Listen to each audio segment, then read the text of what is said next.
The space station called Titan Station floated in the cold darkness between the stars. It was a busy place where ships came and went every day. Traders, pilots, and workers moved through its metal corridors like ants in a giant hive. The station had shops, bars, and places to eat. One of these places was a small cafe called Luna's Rest.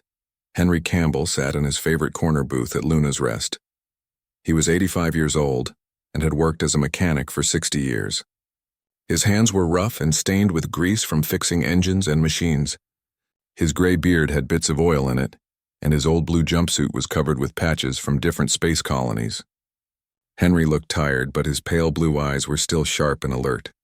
He held a cup of hot coffee and watched the people around him. Young pilots talked loudly about their adventures.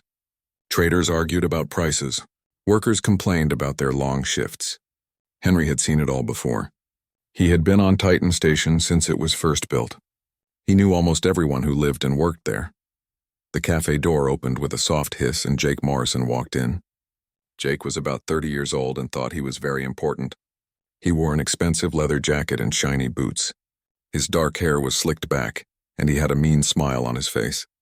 Behind him came 3 other men who followed him everywhere. They were his crew, and they did whatever Jake told them to do. Jake looked around the cafe like he owned it. His eyes stopped when he saw Henry sitting alone in the corner. Jake's smile got bigger and meaner. He walked over to Henry's table and his crew followed him. Other people in the cafe started to notice. Some of them looked worried. "Well, look what we have here," Jake said loudly.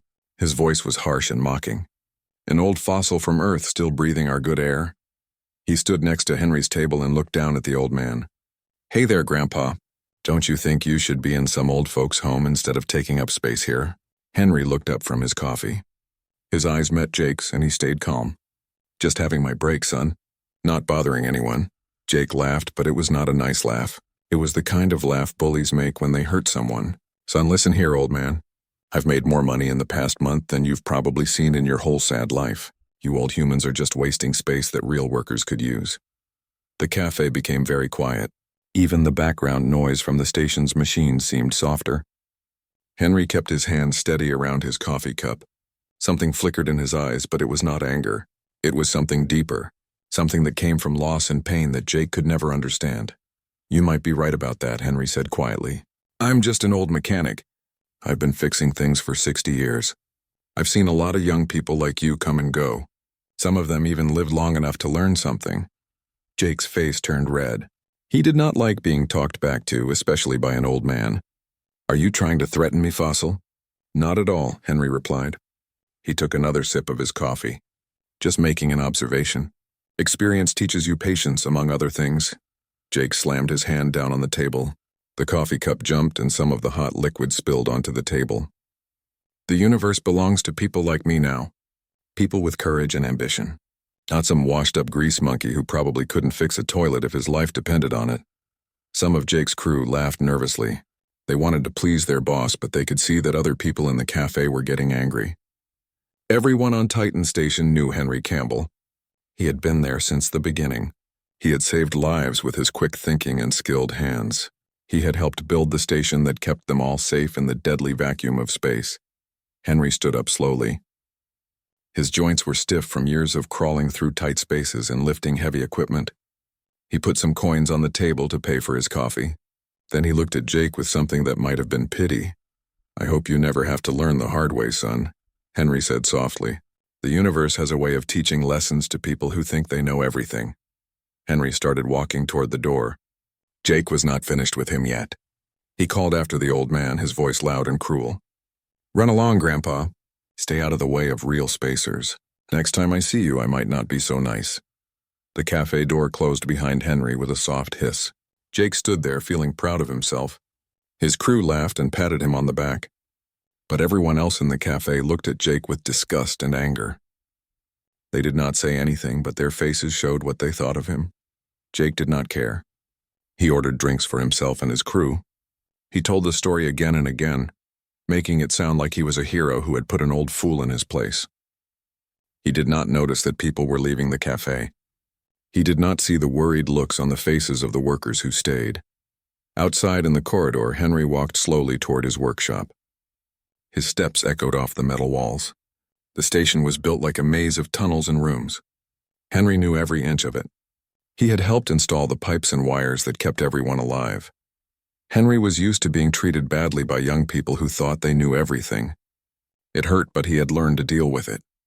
What bothered him about Jake Morrison was something else. The young smuggler reminded Henry of the worst kind of person, the kind who took what they wanted and hurt anyone who got in their way. As Henry reached his workshop, he activated his personal communicator. The small device projected a hologram in the air. There was a message waiting for him. It was from his son Connor. Henry smiled for the first time since leaving the cafe. The message was simple. "Dad coming home for a visit. We'll be there in 5 hours. Love, Connor." Henry's smile faded as he looked at when the message was sent. It had been sent 2 hours ago. That meant Connor was already on his way. His son had always been good at knowing when something was wrong, even when they were far apart in space. Henry started to write a reply. He wanted to tell Connor that everything was fine and not to worry. But he stopped before sending it. Connor was not just any son. He was special. He was dangerous, and Jake Morrison had no idea what was coming for him. Henry Campbell walked through the long corridors of Titan Station. His footsteps echoed in the metal hallways that were lined with pipes and wires. The station was built in sections, and Henry was heading to the industrial area where he had his workshop. This was where the real work happened. No fancy restaurants or shops here, just the machines and systems that kept everyone alive. He had lived through worse things than Jake Morrison's cruel words. In his 60 years of working in space, Henry had seen wars, accidents, and disasters. He had watched good people die and bad people prosper, but something about the young smuggler bothered him. Jake reminded Henry of the bullies and criminals who had made life hard for humans when they first started exploring space. Henry's workshop was small but well organized. Tools hung on the walls in neat rows. Spare parts were sorted in labeled boxes. Half-finished projects sat on workbenches, waiting for Henry's skilled hands to complete them. This was his sanctuary, his safe place in the cold darkness of space. He sat down at his desk and activated his personal communicator. The device came to life with soft blue light. There was indeed a message from Connor, his son. Henry read it again, and his weathered face broke into a smile. It had been 6 months since he had seen Connor in person, but as Henry read the timestamp on the message, his smile faded. Connor had sent this message 2 hours ago, which meant he was already traveling through space toward Titan Station. Connor had an unusual ability to sense when his father was in trouble, even when they were separated by vast distances. Henry tried to compose a casual reply. He wanted to tell Connor that everything was normal and peaceful on the station. But his fingers hesitated over the holographic keyboard. His son knew him too well. Connor would see through any lies or attempts to downplay what had happened. Before Henry could finish his message, another communication came through. This one was from Marcus Webb, the chief of security for Titan Station. Marcus was one of Henry's oldest friends. They had worked together for over 20 years. "Henry," the message read, "I heard about what happened at Luna's Rest today. Some hotshot smuggler giving you trouble. Word travels fast on a station this size. I want you to know that we're keeping an eye on things. This Morrison character has been pushing boundaries since he arrived yesterday. His ship's manifest doesn't match what our sensors detected in his cargo hold." Henry sighed and deleted the message he had been writing to Connor. If Marcus already knew about the incident, then other people knew too. Titan Station was like a small town in space. News and gossip traveled quickly through the corridors and common areas. He decided to send a different message to his son. "Safe travels, Connor. Looking forward to seeing you soon." Henry tried to focus on his work. He picked up a damaged plasma conduit that needed repair. Working with his hands usually helped him think clearly and forget his troubles. The familiar tools felt good in his weathered fingers. The steady rhythm of careful, precise work was like meditation for him. But he could not shake the feeling that Jake Morrison was about to learn a very hard lesson. The young smuggler had no idea who Henry Campbell really was. More importantly, Jake had no idea who Henry's son was. Connor Campbell was not just any soldier or spacer. He was a veteran of the Proxima War, one of the bloodiest conflicts in human history. He had served in special operations, doing missions that were too dangerous for regular soldiers. During the war, Connor had been badly injured while protecting a colony from alien raiders.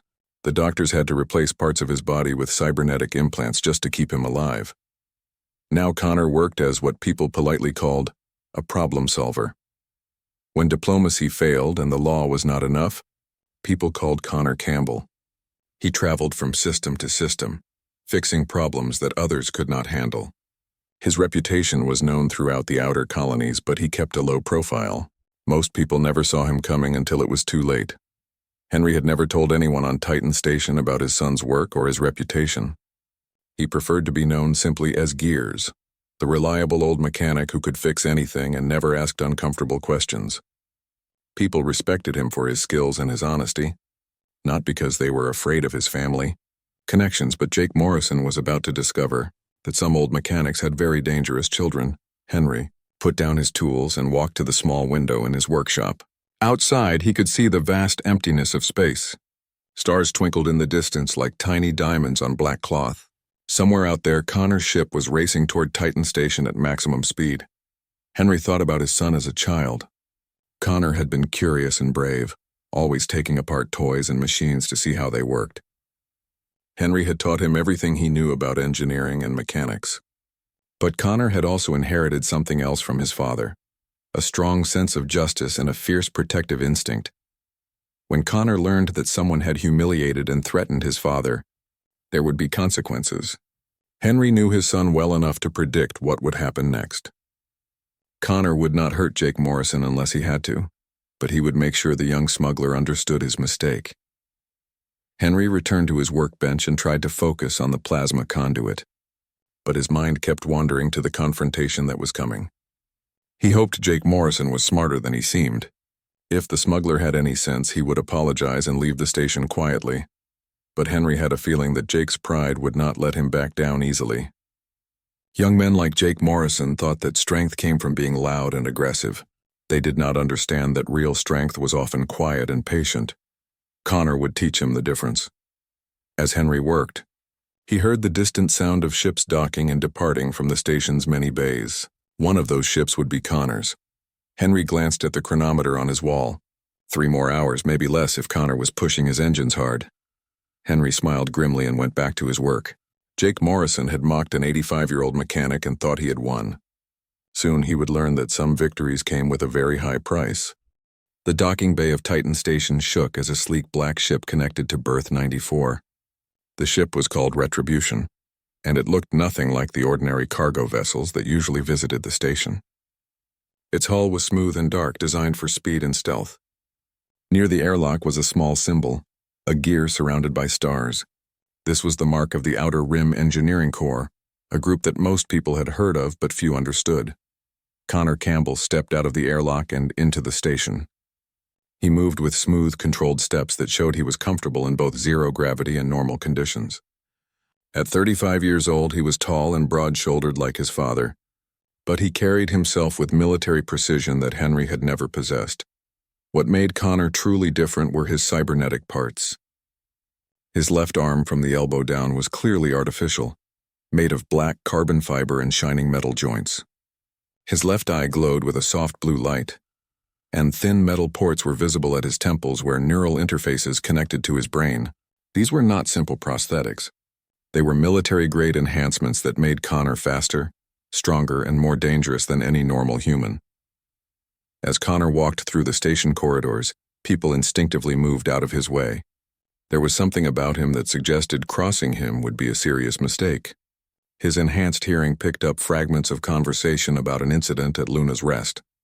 By the time he reached the commercial section of the station, Connor had pieced together what had happened to his father. Jake Morrison was still at the cafe, holding court like a king on his throne. He was telling his story again to anyone who would listen, making it sound more dramatic each time. His 3 crew members sat around him, laughing at all the right moments. But the other customers in the cafe looked uncomfortable. They had heard the story too many times already. "You should have seen the look on that old fool's face," Jake was saying as he waved his drink in the air. "He thought he was tough until he met a real spacer. I bet he's hiding somewhere, probably crying into his coffee cup." Jake's crew laughed, but it sounded forced. They were starting to get nervous about their boss's behavior. Everyone on the station seemed to know and respect the old mechanic. Making enemies was bad for business, especially when you were involved in smuggling operations that required staying under the radar. Connor stopped outside the cafe and looked through the transparent windows. His cybernetic eye automatically analyzed the scene inside, identifying each person and assessing potential threats. The eye connected to criminal databases and pulled up information on Jake Morrison. 3 arrests for smuggling, 2 for assault, 1 outstanding warrant from the Centauri system for fraud. More importantly, Connor's military training told him that Jake and his crew were not dangerous opponents. The smuggler carried a basic plasma pistol, but he clearly had little real combat experience. His 3 companions were even less impressive, typical followers attracted to easy money and false confidence. Connor entered the cafe with deliberate calm. His footsteps made no sound despite his size. Conversations gradually stopped as people noticed the newcomer. There was something unsettling about the way he moved, like a predator who knew exactly where his prey was hiding. Jake looked up with the same arrogant smile he had worn while tormenting Henry. He was drunk on his earlier victory and feeling invincible. Well, another customer. Nice hardware there, Chrome Boy. Compensation for something? Connor stopped exactly 3 feet from Jake's table. He spoke in a voice that carried clearly through the now silent cafe. My name is Connor Campbell. I understand you had an interaction with my father earlier today. Jake's smile flickered for just a moment before returning full force. Campbell? That was the old mechanic's name. So the fossil is your dad? Jake laughed and looked around the room for approval. I guess weakness runs in the family. Though you've certainly got some interesting upgrades. Military surplus? Former military, Connor replied in the same even tone. Special operations. Cybernetic integration specialist. Currently working in problem resolution. Something in Connor's voice made Jake's crew shift nervously in their seats. They were starting to realize that their boss might have made a serious mistake. But Jake was too drunk on his own ego to recognize the danger standing in front of him. Problem resolution? That sounds fancy. What kind of problems do you resolve exactly? Connor's cybernetic eye focused on Jake with mechanical precision.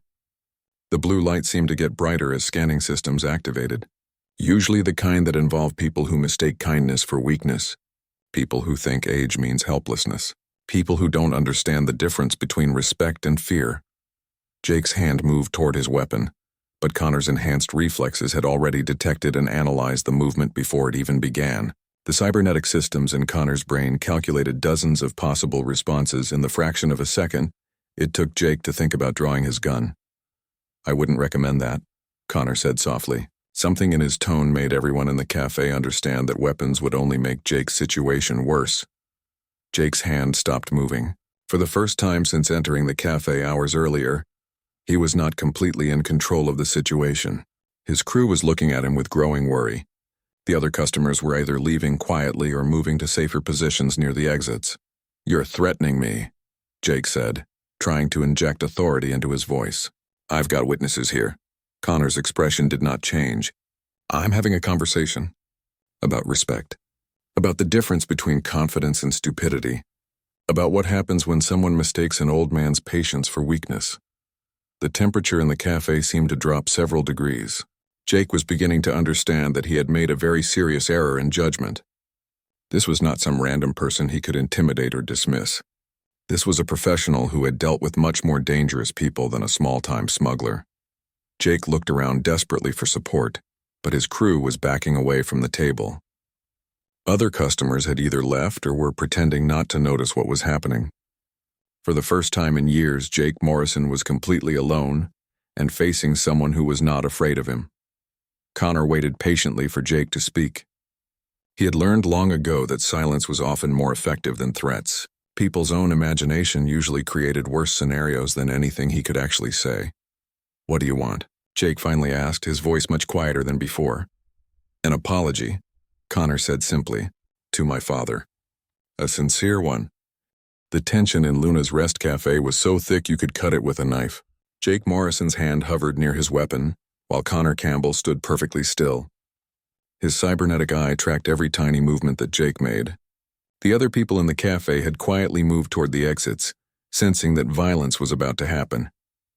You're threatening me, Jake said, trying to sound tough. I've got witnesses here. Connor's face did not change expression. I'm having a conversation. About respect. About the difference between being confident and being stupid. About what happens when someone thinks an old man's patience means he's weak. Jake's crew was looking more and more uncomfortable. They had signed up for easy smuggling jobs, not fights with enhanced military veterans. One of them, a nervous young pilot named Pete Collins, tugged at Jake's sleeve. "Boss, maybe we should just leave," Pete whispered. "Shut up," Jake snapped, his eyes never leaving Connor. "I'm not backing down from some mechanic's kid, even if he does have fancy robot parts." Connor smiled, and somehow that was more frightening than his earlier stillness.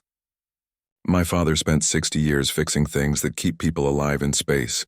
He saved more lives than you've probably met. He's earned the right to drink his coffee in peace without being bothered by small-time criminals." "Criminal?" Jake's voice got louder. "I'm a licensed trader operating within—" "You're a smuggler with outstanding warrants in 3 systems," Connor interrupted. His cybernetic eye glowed brighter. "My enhancements include access to real-time criminal databases. Would you like me to read your record out loud?" Jake's face went pale. He had thought his criminal record was hidden, but Connor's military-grade systems could access information that normal people could not see. "Even if that's true, what are you going to do about it?" "This is a neutral station. You can't just—" Connor moved. The motion was so fast that most people would later swear they had blinked and missed it. One moment Connor was standing 3 feet away. The next he was beside Jake's table with the smuggler's wrist in his cybernetic grip. Jake's weapon clattered to the floor without being fired. "My father," Connor said in a normal conversational voice, as if he was not effortlessly holding down a struggling man, "taught me that violence should always be the last choice. He also taught me that some people only understand force." Jake tried to pull free, but Connor's mechanical fingers were like a steel trap. The smuggler's face turned red with effort and embarrassment. His crew watched in shock as their supposedly tough boss was helpless against one man.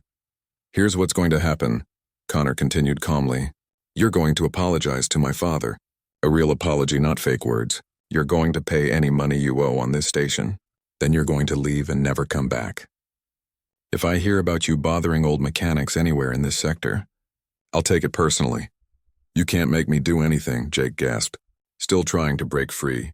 Connor's grip tightened slightly, and Jake's words turned into a yelp of pain.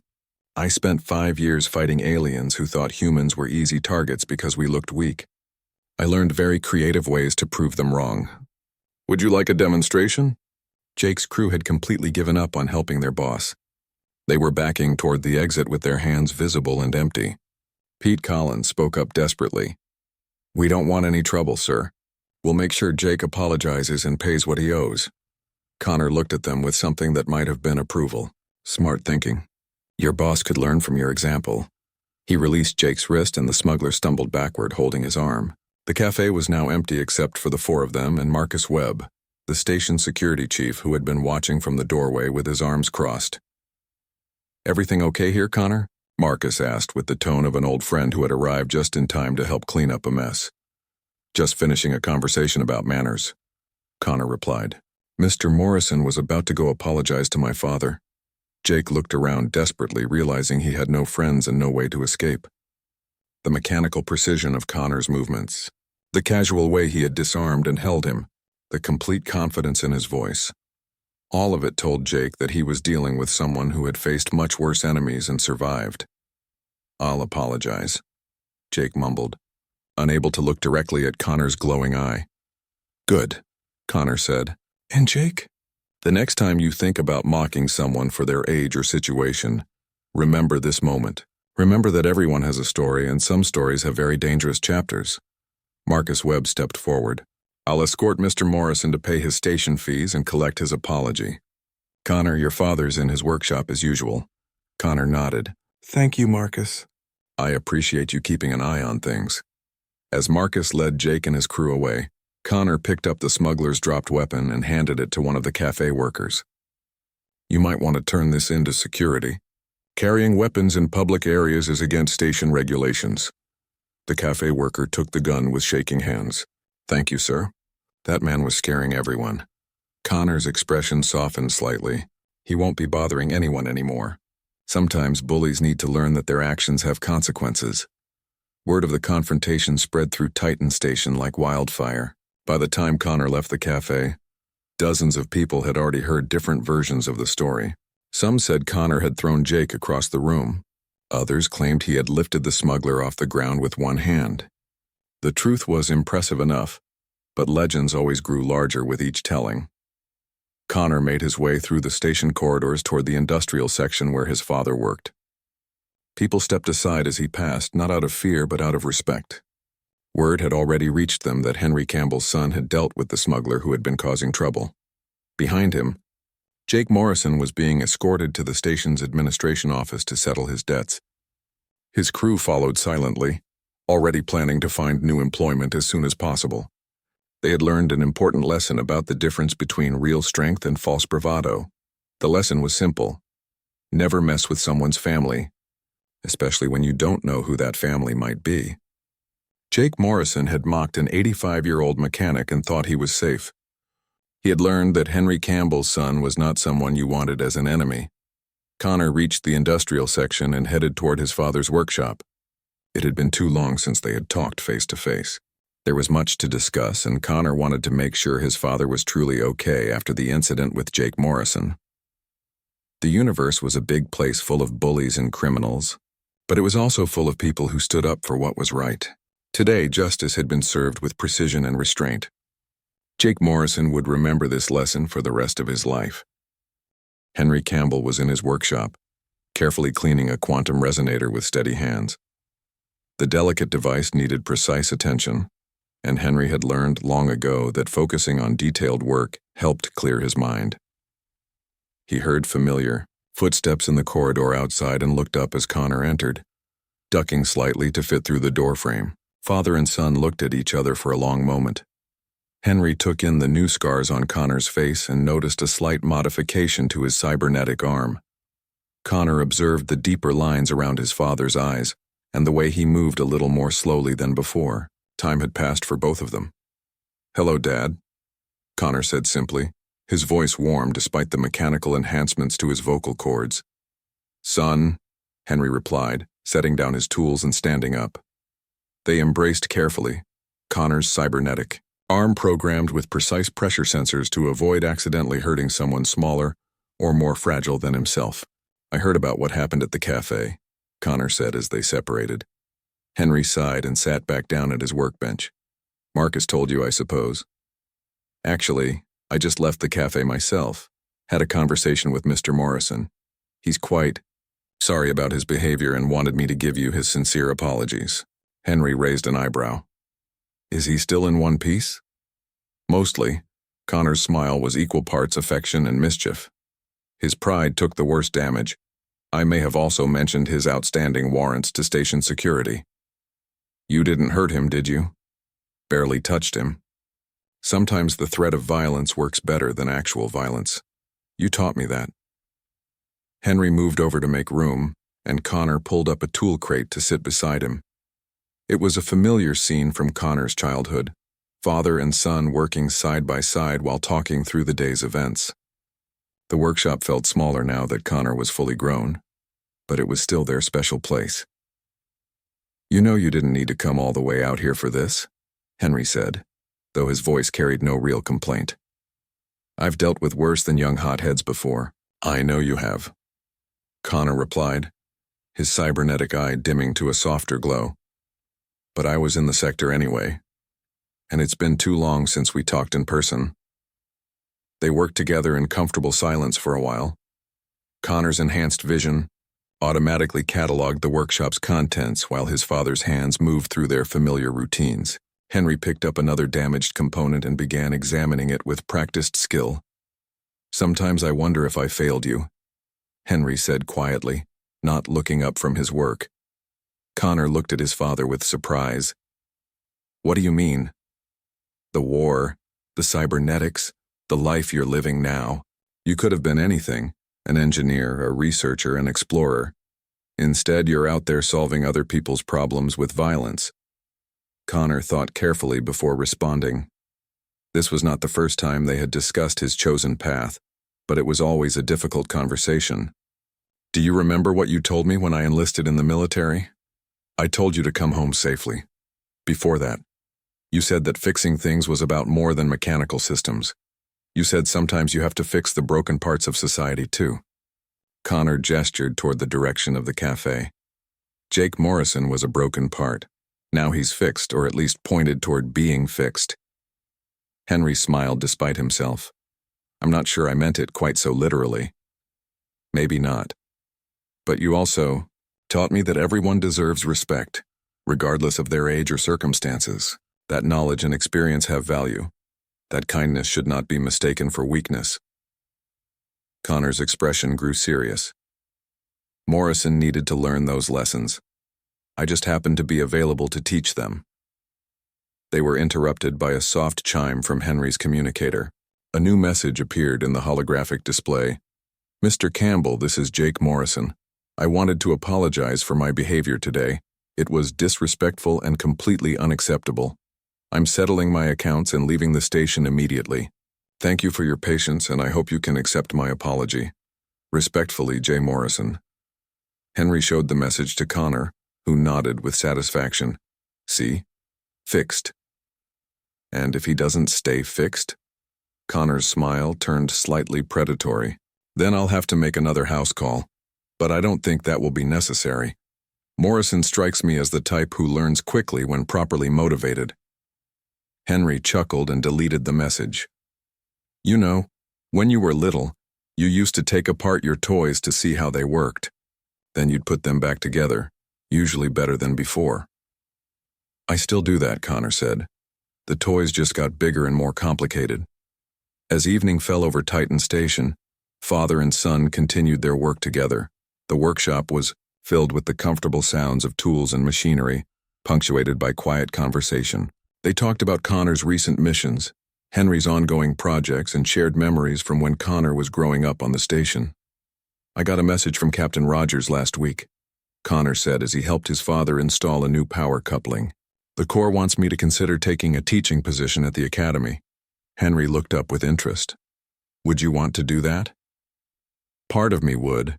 It would mean staying in one place, having a normal schedule, but it would also mean giving up the field work. Connor paused in his work. There are still a lot of Jake Morrisons out there who need to learn better manners. There always will be, Henry said gently. The question is whether you want to spend your whole life chasing them down, or if you want to train the next generation to handle them. It was Connor's turn to think carefully. I suppose there's wisdom in both approaches. There is, and you don't have to decide right now. Henry smiled at his son. Whatever you choose, I'll be proud of you. In the cafe, the evening shift was cleaning up from the day's excitement. The story of Connor Campbell's conversation with Jake Morrison was already becoming legend among the station's population. Some details were exaggerated, but the core message was clear. Respect your elders, and be careful who you choose to threaten. Jake Morrison's ship had departed Titan Station 3 hours ago, carrying him and his crew toward the outer rim. They would not be returning. Word would spread through the smuggling networks about what had happened when Jake Morrison mocked an old mechanic. The story would serve as a warning to others who might consider similar behavior. Marcus Webb made his final security rounds for the evening, noting with satisfaction that the station was peaceful and quiet. The Morrison problem had been resolved, efficiently and without any paperwork or formal complaints. Sometimes the best solutions were the ones that never appeared in official reports. In the workshop, Henry and Connor finished their repairs and cleaned up their tools. Father and son had found perfect balance in their small corner of the galaxy, surrounded by the familiar clutter of a lifetime spent fixing things. Thank you for coming, Henry said as they prepared to close the workshop for the night. Thank you for raising me right, Connor replied. They walked together through the quiet corridors of Titan Station, 2 generations of the Campbell family, united by love, respect, and the shared understanding that some things are worth protecting. The universe was vast and full of challenges, but for this moment all was well in their small part of it. Jake Morrison would remember his lesson for the rest of his life. Never mock an 85-year-old mechanic unless you're prepared to meet his cyborg son.